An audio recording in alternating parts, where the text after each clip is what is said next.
समस्त को मो चैनल को बहुत सारा स्वागत। आज मुझे आपको देखा जाऊँगी आम तालचेर अधिष्ठात्री देवी जे कि प्रत्यक्ष ठाकुराणी से होती अग्निरूपा माँ हिंगुला।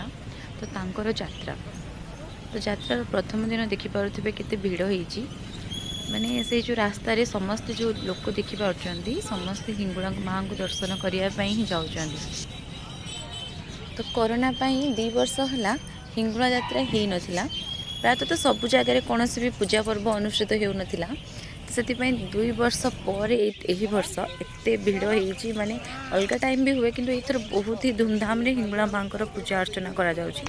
ता सहित बहुत सारा ये माने देखिपे केते लोक भिड़ एपटे माने गाड़ी रखिकी बहुत ही माने ठाकुर जो उभा होती से बहुत ही दूर रे अच्छी जोटा कि आप चलिकी जावाक पड़ो।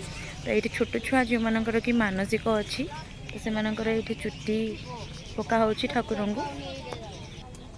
यात्रार प्रथम दिन बहुत ही भिड़ हेतु क्या माने पूरा ठाकुर को उभास्थल पर्यंत गाड़ी जावाक देउ नथिले तेणु से ये पार्किंग एरिया अच्छी सब गाड़ी ये पार्किंग होती तापर सब चली चली उभास्थल को जावाक पड़ो। तो चलतु ए जा ठाकुर दर्शन करने को ठाकुर मंदिर को। माँ हिंगुला पीठ गोपाल प्रसाद रे अवस्थित। माँ हिंगुला विषय किंवदंती अच्छी जे पूर्वर नंदराजा विदर्भ पाखरे इष्टदेवी रूपे पूजा पाउथिले माँ हिंगुला।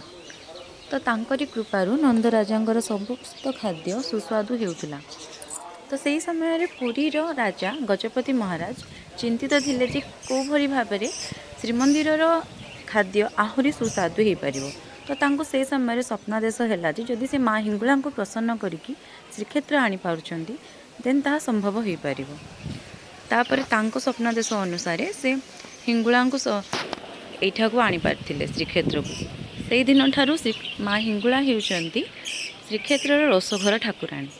आहुरी एक लोकवाणी शुणा मिले जितेबाला नल राजा माँ हिंगुला को लेकिन श्रीक्षेत्र जाऊे से समय माँ हिंगुला यही ठारे तालचेर ठारे गोपाल प्रसाद रे विश्राम नहीं से ही दिन ठारू गोपाल प्रसाद हो जाइए माँ हिंगुला पीठ। माँ हिंगुला दर्शन पाई बहु संख्यार भक्त मानकर भिड़ जमी रही देखिपे आपण सब केमती लाइन करिकी ठिया होती। तो मंदिर भी काम एपर्यंत कंप्लीट होनी नुआ मंदिर आहुरी तैयारी चली।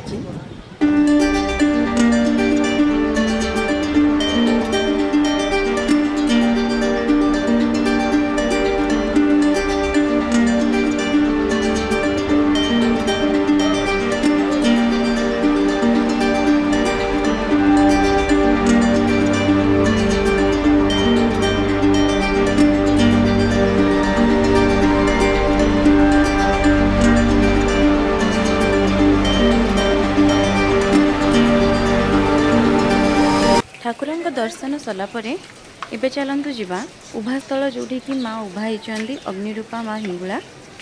तांकर उभास्थल किसी भी सेमती निर्दिष्ट न थाए इच्छा अनुसार माँ जोठे भी चाहिए से उभा हो पारे। एत खरारे जेहेतु भक्त मैंने आसुचंदी दर्शन पाई तो तांको पाई खाद्य पानीय भी व्यवस्था कराई थाए दही पानी तरबुज आइसक्रीम सबकि काकुड़ी माने जिते प्रकार जिनस माने जदि भी कहीं आसबे कहीं भी खाली पेटरे जीवेनी। तो से बहुत ही भल लगे ये यात्रा ठाकुर दर्शन सहित खाया पीवा भी प्रचुर परिमाण में मिलता है सहित लोक मैंने घर को भी धरिकी आसता।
आदेश देते जे ये गोटे ज्योति जलुची तो देहुरी से दिन ठारू से पूजा अर्चना करती और सहीटा हूँ माँ हिंगुला ठाकुराणी उभास्थल।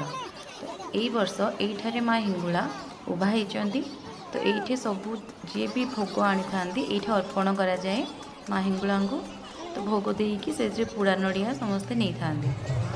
भक्त मानकर भोजन निमंते ये अन्न भोगर व्यवस्था कर तो ये अरुआन्न डालमा खट्टा मिठा खीरी ये सबूर व्यवस्था कर तो कहीं भी ये उपास फेरबेनी। यात्रार प्रथम दिन ये सब सुविधा मिली था मैं जोटा कि खाद्य आ पानीयर सुविधा बाकी सब जिनस बाकी यात्रा सब 9 दिन पर्यंत होता है। तो यात्रार प्रथम दिन आ शेष दिन हूँ शीतकुड़ा यात्रा यही 2 दिन बहुत परिमाण में भक्त मानकर भिड़ होता है। तो झील को नहीं कि दिन बेले यात्रा को जावाटा मत ठीक लगलानी से मु राति टाइम रे आमे गलु हिंगुला माँ को दर्शन करने माने संध्या टाइम रे।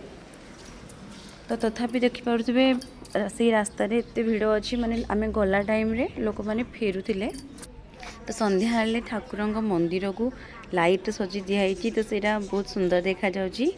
तो सबुआड़े लाइट ही लाइट। यात्रार तृतीय दिन आम यात्रा देखा जाइलु संध्या बेले सेटा पुणी। तो से दिन पूरा माने से टाइम रे पूरा उभास्थल पर्यंत गाड़ी छाड़ुले तो चलवा को एत पड़लानी शांति करी सोई पड़ी पूरा से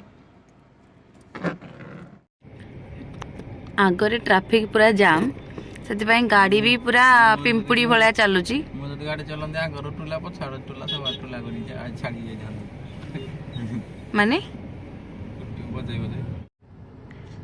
तो फाइनाली एते टाइम पर हम फाइनाली पहुंची गलु ठाकुर पाखे ये गेट देखा गलानी ये ठाकुर उभा होती माने जोटा कि 5 मिनट रास्ता ताको हमको 15 मिनट लगला गोटे माने लिटर पेट्रोल आमर भी सरी गला ये बोधे।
भी खुशी करने ये दूलीर भी आयोजन हो। मो झील कि दूली बसी पार तार मुंड बुलेब। ନା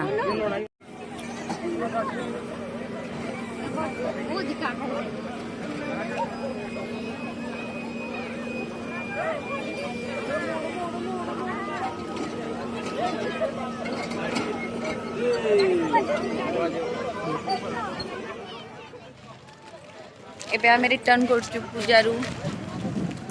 ତ ଉଭାସ୍ଥଳ ପରେ ଏବେ ଆମେ ଚାଲିଲୁ ମନ୍ଦିର ଦର୍ଶନ କରିବା ପାଇଁ।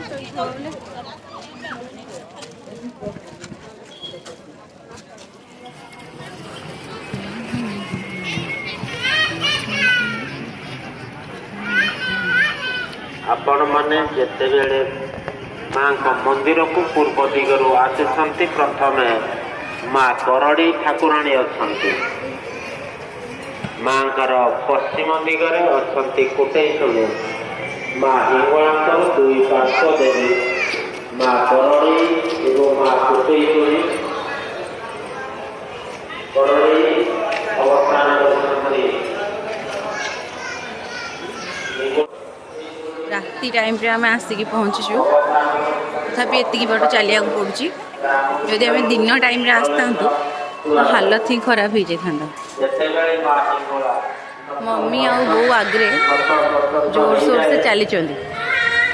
ମା କରଡ଼ିଙ୍କ ପାଖରେ ଏବଂ ମା କୋଟେଶ୍ୱରୀଙ୍କ ପାଖରେ ଭାବରେ ପରିଚିତ। ସେଠାରୁ ଭୋଗ ଆଣିବା ମନା ତାର ବିଧି ଅଛି।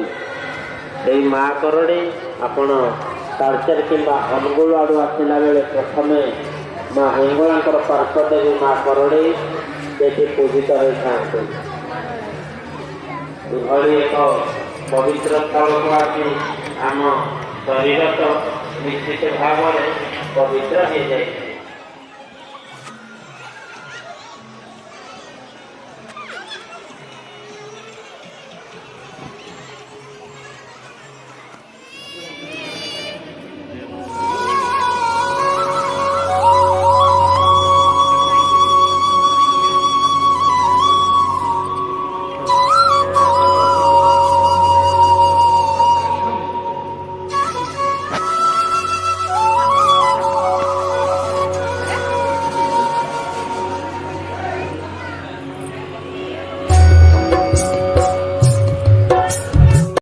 ହଠାତ୍ କି ଦେଖା ହେଇଗଲା ରିଙ୍କୁ ଆଣ୍ଟିଙ୍କ ସହିତ।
बढ़िया है बढ़िया है बढ़िया है मामा कोड़ा नबु कह बिकबू कि रे हाँ बिक्री करू कोड़ा नबु जल्दी धरिक आसे कोड़ा आणबू जल्दी आने जीवा ବାଛିଲେ